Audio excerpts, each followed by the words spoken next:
Welcome back to another episode of Rock Boys Football Dill. Late Tuesday night, the newly acquired South Carolina commitment sweatshirt comes on as former Utah State running back Rahsul Faison committing to South Carolina.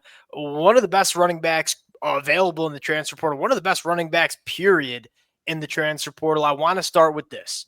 We're going to get into Rahsul Faison, who I'm a massive fan of.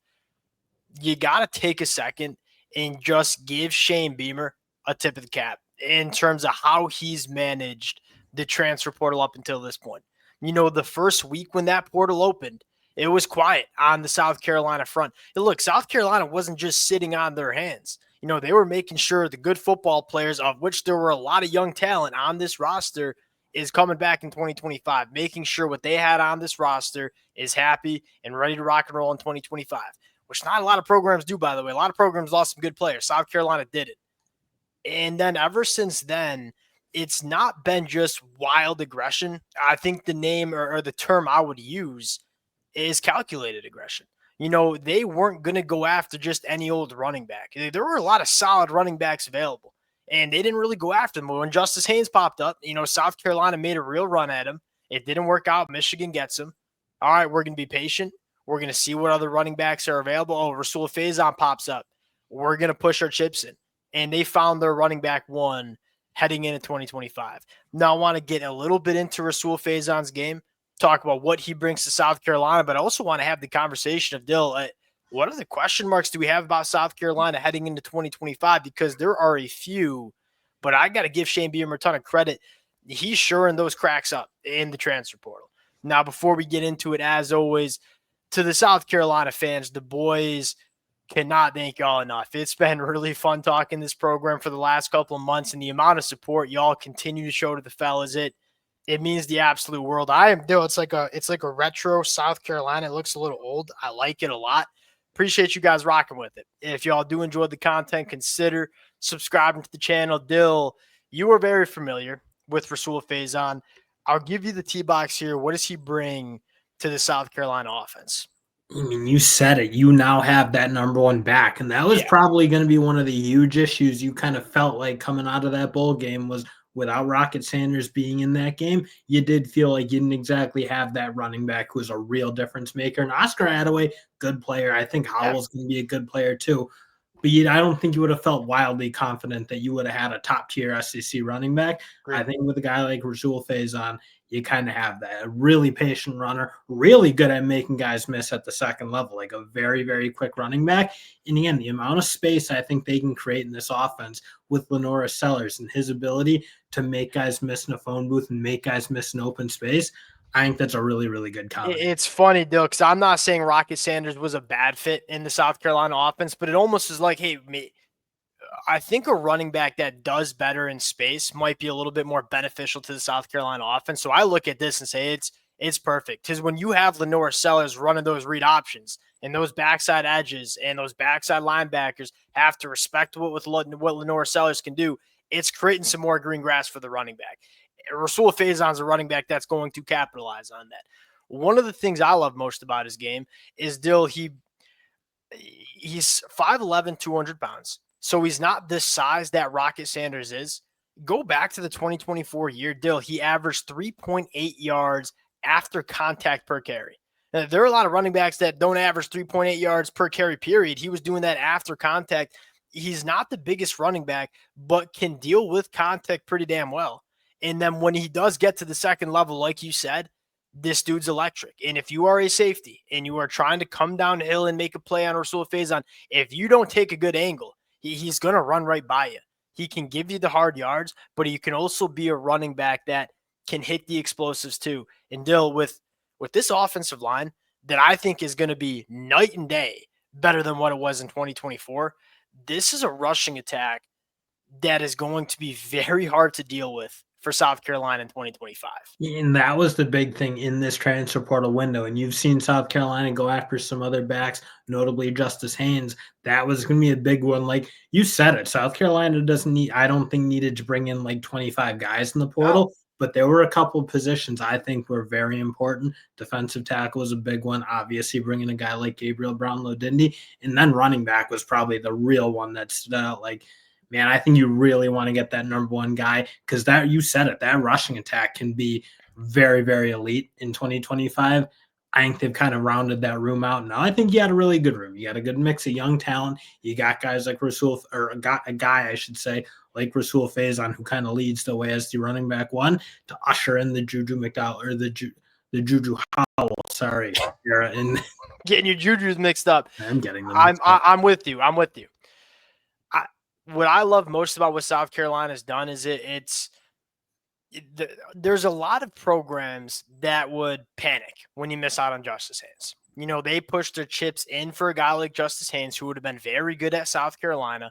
He goes to Michigan. In fact, you see a lot of programs do that, and they kind of go into panic mode, and they just go grab a guy and pay a lot of money for him. There was no, throughout this process, there's been no panic for Shane Beamer.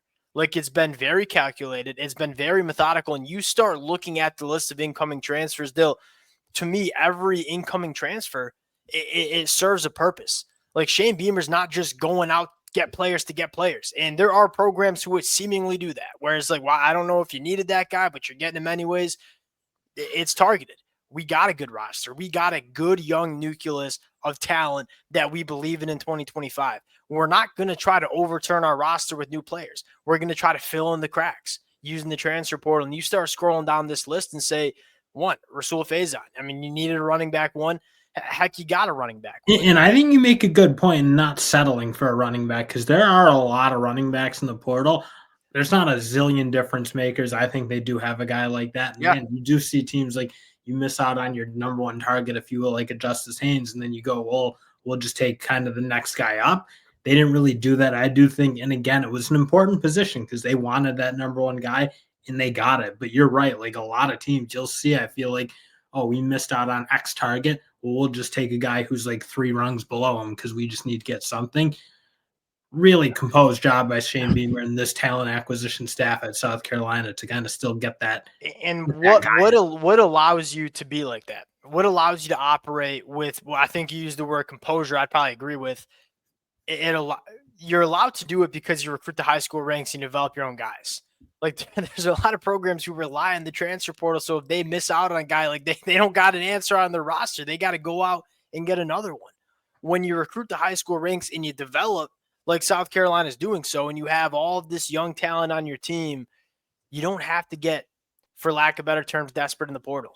You can kind of let it come to you a little bit. And I think that's what South Carolina is doing. Gil, if there was one more position you'd like to see South Carolina kind of go after and address, do you got one in mind?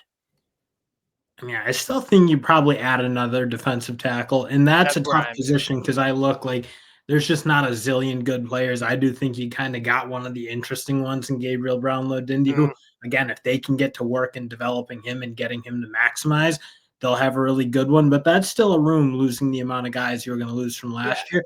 That's another room, like, even if – that doesn't need to be a top-tier guy either, but I do think there could be room for adding another depth. Yeah, that's kind of where I'm at. It's not as much like you don't need to go out and get the best one available.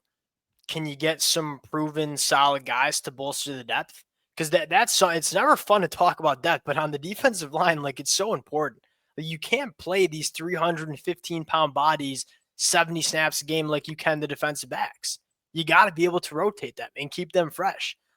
I'm not saying it's a glaring problem, but it's probably that one position where you look at and say, we might need just some more numbers there. And again, we'll see how South Carolina goes. I'd probably still say maybe one more off-ball linebacker as well. But still, you got the important stuff checked. Like, I think the offensive line is going to be really good. You obviously got the quarterback position checked.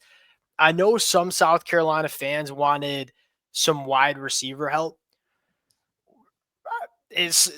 From an outsider looking in at this program, there seems to be a lot of confidence in guys like Bennett and Nick Harbor taking steps going into year 2, year 3, respectively. And so I think there's a lot of confidence within that program about the wide receivers they have on the football But also, team. I wouldn't underrate the amount of young talent that's coming in as true freshmen. Oh, yeah, those wide receivers rock. Like, they might be able to be contributors. And you do have enough Yes. guys, I think, who are proven, especially with the way guys like Nick Harbor started to play down the stretch, and Jacobs, I thought, played a good football for most of the year. So you had guys who I thought started to step up a little bit. And you also have a lot of high end potential, and you just need one or two of them. And look, wide receiver, like we're seeing wide receivers step on the field as freshmen and dominate. Like I don't think like Bennett had a good year for South Carolina, but you look at Jeremiah Smith, Ryan. I'm not saying a Donovan Murphy from Malik Clarkson to be those guys, but it's 10 years ago, relying on a true freshman to go play for you was like, I don't know about it. Now it's like, look, we're seeing it pretty routinely. And you look at Donovan Murphy, he's kind of my guy. That dude's ready to step on a football field in the SEC and dominate. Really big pickup for South Carolina. Going to be fun to kind of revisit the depth chart in the next couple of weeks. And we just did that. Appreciate you guys rocking with it. If y'all do enjoy the content, consider subscribing to the channel. Appreciate you guys. We'll talk to y'all later. Peace.